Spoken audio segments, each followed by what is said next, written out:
জয় মা দুর্গা।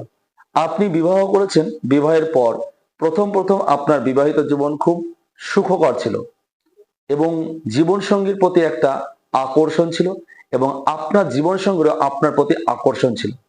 কিন্তু বিয়ের ৩-৪ বৎসর পর ধীরে ধীরে আপনাদের মধ্যে সেই আকর্ষণ শক্তি কমে যাচ্ছে। আপনারা একে অপরের প্রতি সেই প্রেম আর আগের মতো খুঁজে পাচ্ছেন না। তাহলে এইটা যদি ফিরে পেতে চান, আমি একটা দুর্দান্ত টোটকা বলবো, যেটা সম্পূর্ণ বিনা খরচে। এই টোটকাটি করতে পারলে আপনাদের বিবাহিত জীবন আবার আগের মতো রোমাঞ্চকর হয়ে উঠবে।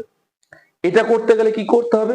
না, তো এটা করতে গেলে ৩টে অপশন আছে। এক হচ্ছে মালা বদল করার সময় যে ছবি থাকে সেই ছবি যদি পান ভালো, না হলে সিঁদুর দান বা সিন্দুর দান করার যে ছবি সেটা যদি পান সেটা পেলেও হবে, অথবা আপনারা দুইজনে মিলে বসে কোনো জায়গায় হাসি খুশি ভাবে ছবি তুলেছেন সেই ছবিটা পেলেও হবে। এবার সেই ছবিটা কি করতে হবে? না, তো এটা ধরুন ছবি, সেই ছবিটাকে এইভাবে গোল করতে হবে।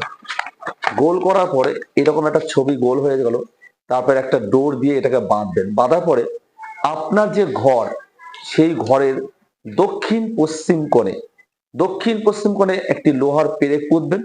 তারপর সেই ডোর, বাঁধা ডোরটা সেইটা এইভাবে টাঙিয়ে দেবেন। টাঙিয়ে দেওয়ার সময় বলবেন হাত জোর করে, ওম রাজমুখী বর্ষমুখী কুরু কুরু স্বাহা।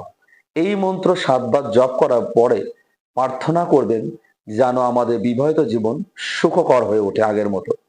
এটা বলার পরে দেখবেন আপনি সেই ঘরে দুজনে বিরাজমান থাকলে আপনাদের বিবাহিত জীবন অর্থাৎ বৈবাহিক জীবন অত্যন্ত সুখকর হয়ে উঠবে আগের মতো। জয় শম্ভু, জয় মা দুর্গা, হর হর মহাদেব।